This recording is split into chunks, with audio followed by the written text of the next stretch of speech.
quinquennat d'Emmanuel Macron n'a été rien d'autre qu'un sabotage climatique. Bonjour Monsieur le Président. Bonjour. Vous allez bien? Ah bonjour. These are leaders of the most polluting nations.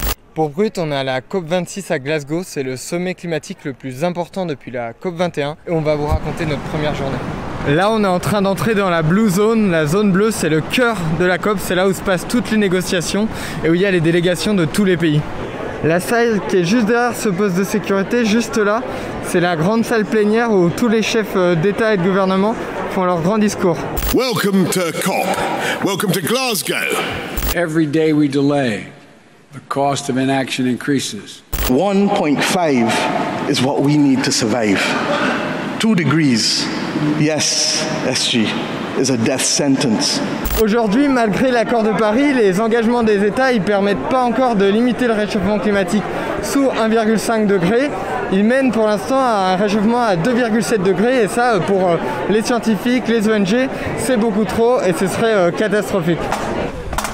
Pendant que les discours et les délibérations ont lieu à l'intérieur de la COP, il y a des manifestations organisées un petit peu partout dans la ville pour pousser les politiques justement à prendre des engagements forts pour le climat. Là par exemple, on a une manifestation organisée par le mouvement Oxfam où ils ont sorti justement leur Big Head où on voit les dirigeants des différents pays du monde comme Mario Draghi, Vladimir Poutine, Joe Biden ou Emmanuel Macron.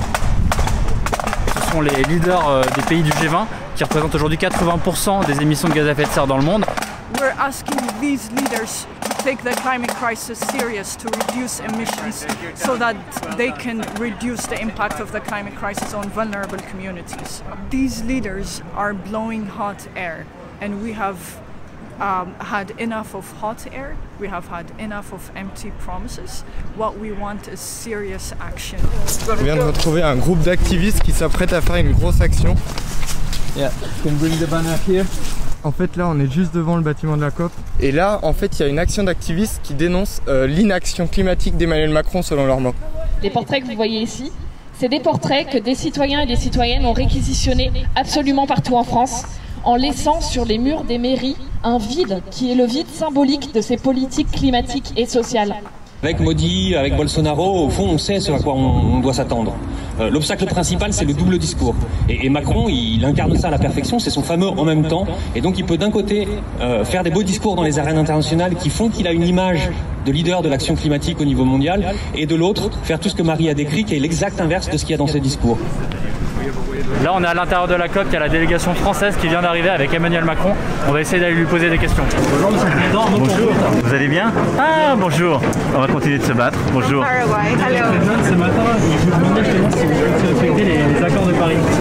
La France, elle a une stratégie maintenant qui est en ligne avec les accords de Paris, l'Europe aussi. Maintenant, nous, le défi, c'est de les mettre en œuvre. Mais notre stratégie, elle est en ligne. Là, la bataille qu'on mène ici, c'est de convaincre le reste du club, parce que l'Europe n'est pas les plus gros émetteurs, mais c'est de convaincre les autres de se remettre en selle justement sur les accords de Paris pour leur propre stratégie nationale régionale et pour les financements solidaires à l'égard des pays les plus pauvres. C'est ça la bataille ici. Aujourd'hui, il y a 120 chefs d'État et de gouvernement qui vont tenter de se mettre d'accord pour limiter le réchauffement sous les 1,5 degrés. Il y a aussi des activistes, des médias, des observateurs du monde entier qui se regroupent ici. C'est absolument immense. Après avoir été interpellé par plusieurs jeunes dans les couloirs de la COP, Emmanuel Macron a bousculé son agenda pour pouvoir en rencontrer quelques-uns qu'il a sélectionnés. Toutes les décisions que vous prenez aujourd'hui dans la COP, c'est nous à la fin qui serons responsables. Moi en 2050, j'aurai 50 ans. Et forcément, ça me fait très peur de penser à comment ça va être à ce moment-là. Un grand écart qui se creuse entre ces promesses politiques et les actions concrètes qui ne suivent pas. Comment vous souhaitez aller plus loin? À Paris, on s'est tous mis d'accord pour les 1,5 degrés à la fin du siècle. Ça a été réitéré, mais aujourd'hui, nous n'avons pas pris les décisions intermédiaires qui permettent de le faire de manière crédible. Pour hésiter sans vouloir être. C'est quoi votre bilan carbone personnel? On a fait pour l'Elysée, on intègre le mien en fait, c'est moi le plus gros pollueur de l'Elysée. La vérité c'est 90% du bilan carbone comme c'est les transports, les avions,